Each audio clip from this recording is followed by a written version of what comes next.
Welcome to my video log of what I call my journey into darkness. This is my third day of using darkness meditation or centering prayer and immersing myself in that for 3 hours a day. Well, today it was a bit easier for me to be in that with the right intention and being able to focus and quiet down.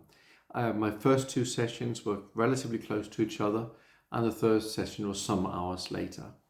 What disturbed me today, beside some of the things inside of me that wanted to grab my attention, it was mainly my dog that became very needy and so much needed cuddles during all three sessions today.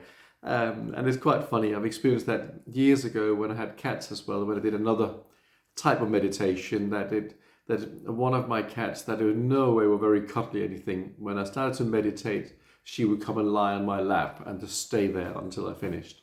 So that's definitely something that animals pick up on when we meditate. The other thing was that some people were drilling, and they were drilling for hours into the wall and making a lot of noise.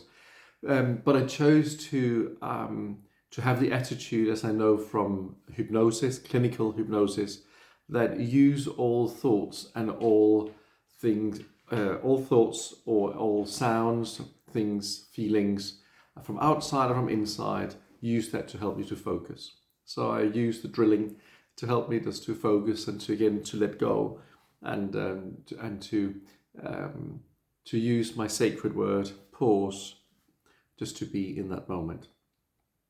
And the whole thing of centering prayer is also really to help us to be in the now, to live in the now. That we so often live our lives in the past or in the future. We either keep on thinking back, either with happy thoughts or with sad thoughts, or we keep on reminiscing on how things were, or we constantly think about the future. Oh, I have to finish this exam, I have to make the next meal, I need to remember to do this shopping, there's this birthday present, there's this discernment I need to do about a case, whatever it is. It's so incredibly difficult for us to be present and to live right in this moment. And I definitely experienced that a lot also when I've been with other people and we might have a meal together, and if I'm not careful, my thoughts will quickly go to the next things on my agenda, what I need to get done. So not letting our thought life run our lives is actually one of the huge challenges for such a time as this.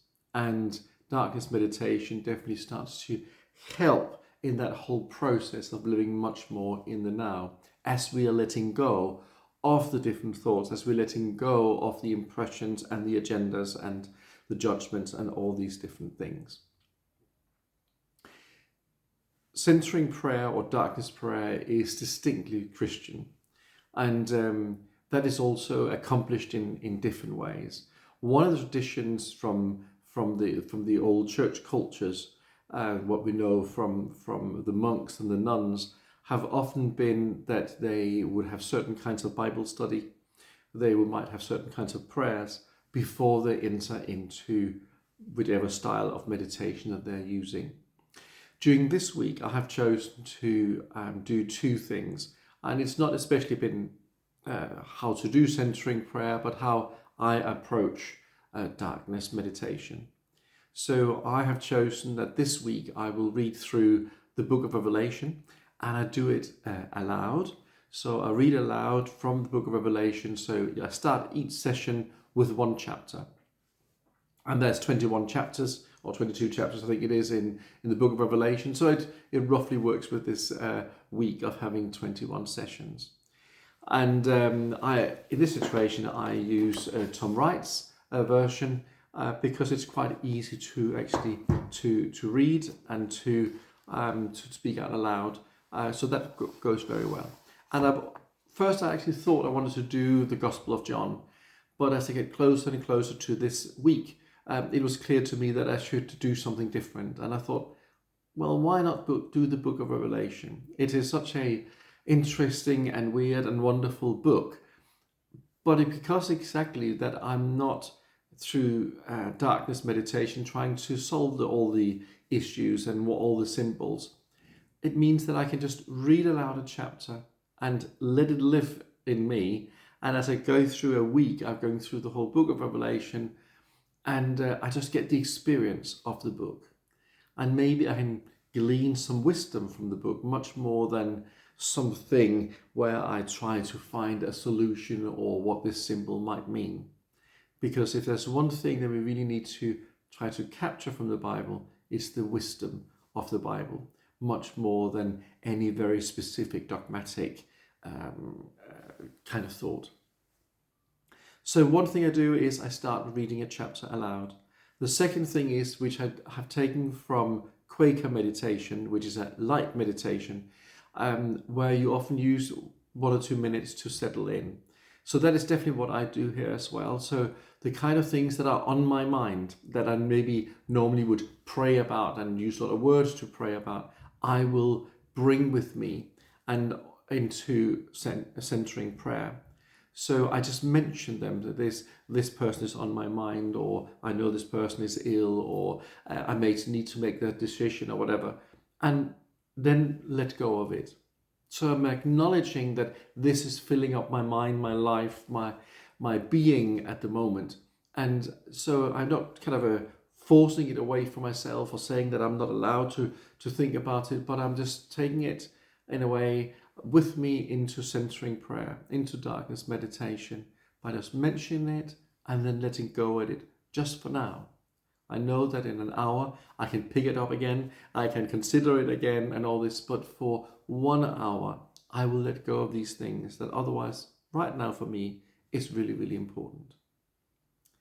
One of the inspirations or small passages that's also inspiring when it comes to darkness meditation is from Matthew's Gospel. And I'll just finish with that. It's Matthew's Gospel, and it is chapter 6. When you pray, you mustn't be like the play actors.